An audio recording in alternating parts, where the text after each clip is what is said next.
Estamos de vuelta acá en SDA, en El Mostrador TV. Hoy vamos a hablar sobre las políticas públicas. ¿Cómo se implementa una política pública? ¿Cómo influyen las personas?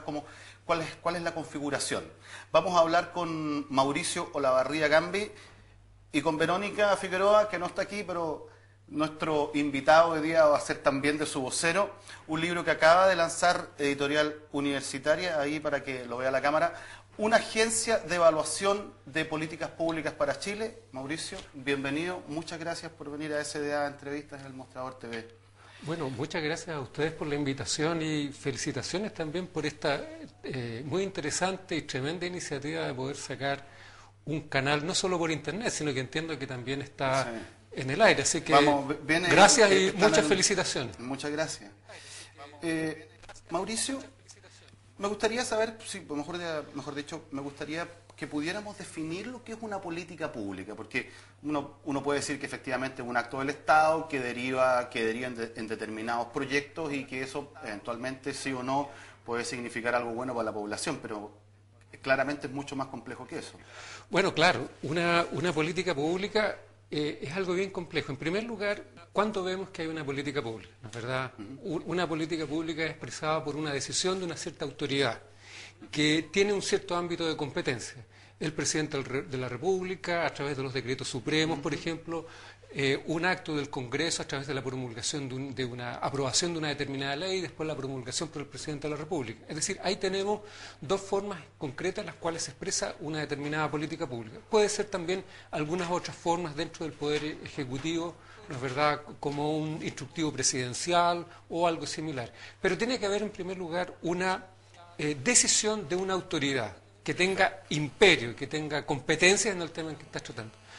En segundo lugar, hay un cierto proceso formal que transcurre en toda política pública, ¿no es verdad? Si estamos hablando, por ejemplo, de una ley, tiene que ir una propuesta del presidente de la República. Cuando todo esto tiene efecto presupuestario, los parlamentarios no pueden hacer propuestas que tengan efecto presupuestario en nuestro sistema electoral, en nuestro sistema, legal.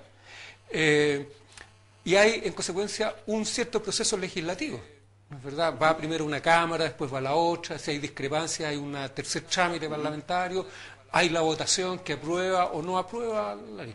Si es, por ejemplo, dentro del Poder Ejecutivo, hay un decreto supremo. Y ese decreto supremo tiene que ir a toma de razón. Es decir, hay un proceso formal que en ambos casos tiene tiene sus detalles. En tercer lugar, ahí también está el aporte del conocimiento, ¿no es verdad? Supongamos, por ejemplo, hoy día todos los temas de políticas públicas referidos a la mantención del medio ambiente, ¿no es verdad? Y a Qué gran tema, digámoslo. Es tremendo tema. Y a paliar los efectos, por ejemplo, del cambio climático, ¿no es verdad? ¿Cómo surge eso como problema? Bueno, está el trabajo de un conjunto científico, los glaciólogos. Por ejemplo, una vez le escuché hablar a Gino Casasa que en 20 años los glaciares de Chile se habían disminuido a un porcentaje bien considerable. Bueno, ahí hay un problema. El avance del conocimiento lo que demostró es que había que intervenir para evitar los problemas que en el futuro se debe ocurrir. ¿Cuáles son los problemas, por ejemplo? Que en los próximos 20 años vamos a tener exceso de agua. Vamos a tener buenas fuentes de agua porque los glaciares se están derritiendo. Pero después de esos 20 años vamos a tener problemas de déficit de agua. ¿Cómo vamos a darle agua a la población, por ejemplo, de Santiago o a las otras poblaciones? ¿De dónde vamos a sacar el agua? Bueno, ahí tiene que haber una intervención del Estado de política pública para controlar los efectos. ¿Cómo sabemos todo eso? Bueno, por el avance del conocimiento. ¿Cómo vamos a intervenir en esas políticas públicas? Bueno, los mismos científicos nos van a decir los modos probables y eficientes de poder intervenir, ¿no es verdad? Y en el mismo punto, bueno, hay análisis técnicos racionales que tienen que ver con lo que acabo de mencionar. ¿Cuáles son los modos más eficientes para poder intervenir? Ahí los economistas muchas veces están criticados, ¿no es verdad? Nos dirán, mire, estas son las alternativas más eficientes, estas son menos eficientes, de esta manera lo hacemos mejor o no. En consecuencia, en un tercer ámbito hay un intenso proceso que tiene que ver con el avance del conocimiento, con análisis técnicos racionales que nos dicen cuáles son los mejores modos de resolver el problema, o a lo menos acotarlo, disminuirlo. Y si no lo podemos disminuir, bueno, contenerlo. El típico caso, por ejemplo, es el de la delincuencia, claro, ¿no es verdad? Bueno. Lo que vemos es posible terminarlo, pero un buen objetivo es decir, ok, ha disminuido la delincuencia. ¿no es verdad? O la hemos logrado contener. Esos son tremendos avances, por ejemplo. Y en cuarto lugar, yo te diría, dentro de este proceso de política pública están los conflictos de interés, es decir, el proceso político. Hay algunas soluciones que van a interesar más a unos y otras soluciones interesarán más a otros. Todos aquellos actores sociales que perciben que el Estado va a intervenir en algún lado, tienen con ese mismo hecho incentivos suficientes para movilizarse en virtud de una solución y no de otra, porque esa otra puede perjudicar sus intereses, ¿no es verdad?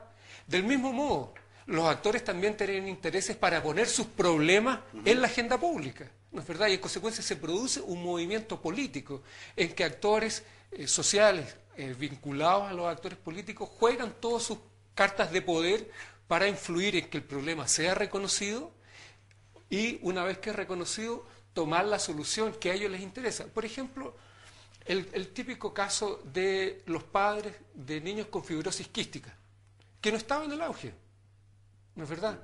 Es el caso de, los niños con tirosinemia. Por ejemplo, ¿es el caso de la fibrosis quística un gran problema? Sí lo es. ¿Para quién lo es? Para un segmento reducido de la población, porque la prevalencia y la probabilidad de tener eso es bastante baja.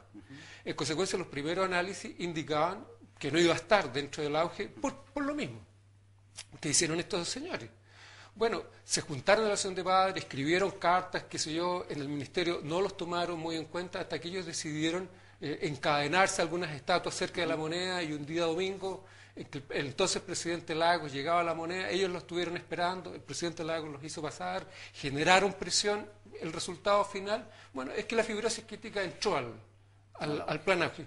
Pero hay otras patologías que no han entrado. Me contaban, por ejemplo, que algunos casos de algunas enfermedades más comunes no han entrado. Estoy recordando la apendicitis, me parece. Estamos hablando porque ya han estado evaluando el auge, que entiendo de lo que hemos hecho análisis sobre el auge el año pasado, efectivamente. Entonces, si resumimos, claro, hay una decisión, hay un proceso formal, hay un análisis a partir del estado del conocimiento, pero también hay un muy intenso proceso político.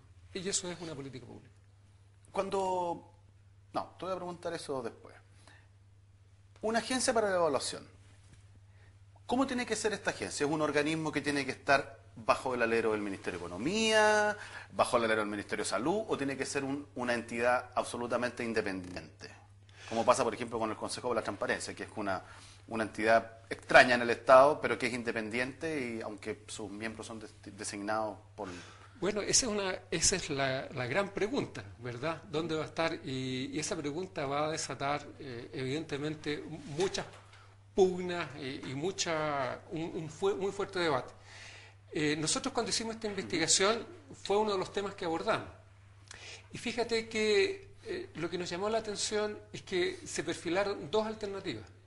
Una, dependiente del presidente de la República, ¿no es verdad? Y una segunda alternativa como un órgano autónomo al tipo del Banco Central.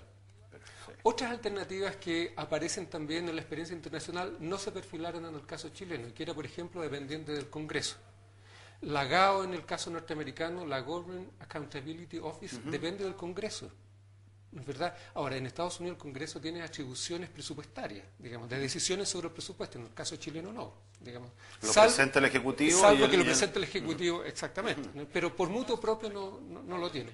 Pero fíjate que eso no apareció dentro de digamos, de las alternativas que mencionaron los actores. Entrevistamos a actores de todos los colores políticos, también académicos, personajes con gran trayectoria en el aparato público, etcétera, de todos los ámbitos. Y salieron esas dos. Y lo otro que nos llamó la atención es que las opciones por una u otra no estaba determinado por el color político. Esta investigación nosotros apareció y fue una licitación pública que hizo el Ministerio de Secretaría General de la Presidencia, y el equipo que yo encabezo la ganó en tiempos del gobierno pasado, ¿no es verdad? Y no había una correlación en términos de la respuesta y si era de la concertación o de la alianza, sino que era muy transversal, estaban muy mezclados. Ahora, hay buenas razones para uno y otro lado. Digamos, las razones que hay para hacerla depender del presidente de la República es que hay un conjunto de información que tiene que fluir hacia el Poder Ejecutivo para que el presidente pueda tomar decisiones rápido y, por lo tanto, ¿no es verdad?, poder hacer las correcciones que hubiere del caso en el momento oportuno. el otro argumento es que, al modo del Banco Central, que se necesita autonomía para darle transparencia y, en consecuencia, que sean conocidos todos los resultados políticos y que no haya sospecha respecto de los resultados de la evaluación ni de las decisiones que tienen que surgir a propósito de la evaluación. Sí, claro, porque estuviera debajo del Congreso es como... En otros países, como te digo, depende del Congreso, pero en el caso de las entrevistas que hicimos, esa alternativa no apareció. Aparecieron estas otras dos, y lo que es bien interesante, fíjate. Y dentro de las alternativas que ustedes vieron, ¿dónde se inclinaban más? ¿Con que fuese un organismo independiente tipo Banco Central o que estuviera al alero del presidente de la República? Mira, primero, no era una muestra representativa, en consecuencia, y estaban más o menos pareados también, o sea, estaban los dos casos. Había buena argumentación de ambos lados. Ahora, los entrevistados dieron muy buenas razones y era con mucha altura de miras, la verdad. ¿Y cuáles eran las ventajas, por ejemplo, si yo me lo pregunto, preferiría que fuera un organismo independiente, ¿cierto? Que pueda hacer una crítica, que no esté sujeto a los vaivenes políticos, porque la supervigilancia, ¿cierto? Podría llamarte agencia, superintendencia, porque los grados de vigilancia y crítica que puede hacer de las aplicaciones de las políticas públicas de un gobierno u otro, o no sé, análisis de 2 o 3 gobiernos, es mucho más fácil. Entonces, ¿cuál es la gracia que esté debajo del presidente de la República? Que él es si bien es elegido por todos los chilenos, el personaje político número 1 del país. Sin duda. Ahora, la argumentación que se daba en ese ámbito iba, en primer lugar, porque es el presidente el que controla el aparato del Estado y también en buena medida decide las intervenciones y en consecuencia establece la prioridad política de las intervenciones y por lo tanto puede establecer la prioridad de las evaluaciones. En segundo lugar, la información fluye más rápidamente hacia el proceso de toma de decisiones, ¿no es verdad? Ahora, fíjate que también había un consenso bien extendido respecto de otras materias que son muy interesantes, que permiten cautelar esta cosa de la transparencia y la suspicacia respecto de por qué se evalúa esta política y la otra. En primer lugar, había un consenso en que todas las políticas públicas fueran evaluadas en algún momento, en alguna etapa del ciclo. Hoy día un muy bajo porcentaje de políticas son evaluados, programas públicos son evaluados. En buena medida porque a lo mejor no tenemos toda la infraestructura. Ese es un buen tema porque, digamos, la materia gris no hemos extendido. No son muchos los que saben evaluar programas. En consecuencia, para evaluar un programa tenemos que tener un conjunto de profesionales que sean capaces de evaluarlo. Digamos, y ese no es sin duda que tenemos buenas universidades, buenos grupos de profesionales que no lo hacen, pero son todos los mismos los que están haciendo todas las evaluaciones. Entonces, ahí hay un primer punto. El otro punto que se resaltaba en las entrevistas es el siguiente. Mira, decían, una cosa es que todas las políticas sean evaluadas en alguna etapa del ciclo. En segundo lugar, que sea público cuáles son las políticas que se van a evaluar y que haya una discusión en que participen también el Congreso otros actores respecto de cuáles políticas se identifica que van a ser evaluadas. Tercero, que los resultados de la evaluación sean públicos, ¿no es verdad? Había también un tema bien interesante de debate, que si el resultado de la evaluación debe ser obligatorio para el evaluado, claro, o no. Que sea vinculante. Que sea vinculante. Y fíjate que la respuesta también yo la considero bastante sabia. El consenso que se produce dice, mire, lo que tiene que haber es que el evaluado responda, ¿no es verdad? Responda a los resultados de la evaluación. Digo, porque puede ser que el evaluador se equivoque también, ¿no es verdad? Claro, que le den esta figura en el derecho, más que le den traslado. Claro, porque si no, tú le concedes al evaluador un poder omnímodo, ¿no es verdad? O sea, tú como evaluador vas a poder decidir el resultado de un programa que está beneficiando a una parte importante de la población, por ejemplo, que tiene además un cierto servicio público donde hay un conjunto de funcionarios trabajando en eso. Sí, pero también, es cierto que esa institución puede tener criterios muy claros para evaluar. O sea, se ocuparon bien las platas. Por cierto. Sirvió para lo que el programa se había propuesto, un determinado desarrollo en una región que iba a producir, no sé, tanta plata o tantos medios productivos o más colegios, no lo sé, pueden ser muchas cosas, porque por otro lado tenemos la Contraloría, ¿cierto? Y la Contraloría es un organismo rudo, ¿cierto? Y dice, estas lucas no se gastaron bien, y usted o se va denunciado al Ministerio Público o se va destituido o le tiene que devolver las plata al fisco. Entonces, pregunto, ¿qué sentido tendría entonces de que la institución que tiene que ejecutar una política pública tuviera que estar respondiendo, ¿cierto? O podría ser descargo, entiendo yo, pero la agencia probablemente tendría que tener alguna facultad vinculante sobre ellos.